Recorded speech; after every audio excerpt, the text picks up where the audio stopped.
Hello everyone, welcome back to the channel. आज हम बात करने वाले हैं एक बहुत इम्पॉर्टेंट टॉपिक पर, इंडियन काउंसिल्स एक्ट 1861, जो बताता है कि ब्रिटिश ने इंडियंस को एडमिनिस्ट्रेशन में कैसे इंक्लूड करना स्टार्ट किया। सबसे पहले इंट्रोडक्शन समझते हैं।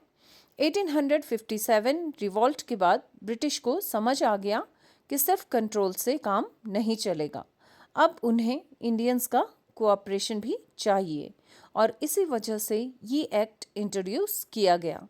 अब बैकग्राउंड देखते हैं।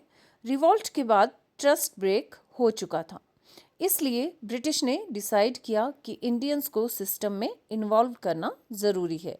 अब बेसिक इन्फॉर्मेशन याद रखो, ये एक्ट 1861 में पास हुआ और ये इंडियन पार्टिसिपेशन की तरफ पहला स्टेप था।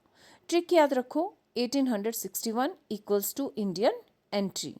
अब सबसे इम्पॉर्टेंट फीचर आता है लेजिस्लेटिव काउंसिल्स, जिसमें काउंसिल्स को एक्सपेंड किया गया और पहली बार इंडियंस को नॉमिनेट करके इंक्लूड किया गया, यानी रिप्रेजेंटेशन की शुरुआत हुई।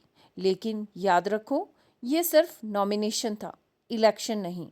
अब वाइस रॉय की पावर देखो। वाइस रॉय को ऑर्डिनेंस पावर मिल गया, यानी इमरजेंसी में वो बिना काउंसिल के लॉज बना सकता था। इस एक्ट का एक और इम्पॉर्टेंट फीचर था पोर्टफोलियो सिस्टम। एडमिनिस्ट्रेशन को अलग अलग डिपार्टमेंट्स में डिवाइड किया गया और हर मेंबर को एक डिपार्टमेंट दिया गया, जिससे सिस्टम एफिशिएंट बना। अब डिसेंट्रलाइजेशन भी इंट्रोड्यूस हुआ। प्रोविंसेस जैसे बॉम्बे और मद्रास को कुछ पावर्स दी गई, जिससे लोकल लेवल पर एडमिनिस्ट्रेशन इम्प्रूव हुआ। इस एक्ट की मेन फीचर्स याद रखो। इंडियन पार्टिसिपेशन स्टार्ट, डिसेंट्रलाइजेशन और न्यू एडमिनिस्ट्रेटिव सिस्टम। अब इसका इम्पोर्टेंस समझते हैं।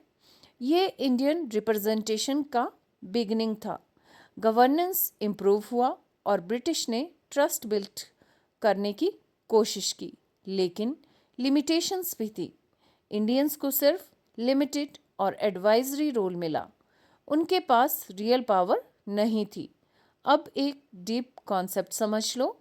1858 एक्ट ने कंट्रोल एस्टेब्लिश किया और 1861 एक्ट ने कॉपरेशन स्टार्ट किया, यानी ब्रिटिश स्ट्रेटजी चेंज हो गई। कंपैरिजन याद रखो, 1858 इक्वल्स टू कंट्रोल और 1861 equals to cooperation. Now trick is control equals to cooperation. तो क्विक रिवीजन कर लेते हैं। 1861 act, Indians in council, decentralisation और लिमिटेड पावर, ये पॉइंट्स याद हो गए तो पूरा टॉपिक क्लियर। एंड में एक छोटा सा क्विज सोचो। एक्ट कब पास हुआ, इसका मेन फीचर क्या था और क्या इंडियंस को रियल पावर मिली? अगर आप ये बता पा रहे हो तो आपका कॉन्सेप्ट स्ट्रॉन्ग है। अगर आपको ये कॉन्सेप्ट बेस्ड लर्निंग हेल्पफुल लगी हो तो वीडियो को लाइक करो, शेयर करो और चैनल को सब्सक्राइब करना मत भूलना, क्योंकि यहाँ हम हिस्ट्री को इजी और इंटरेस्टिंग बनाते हैं।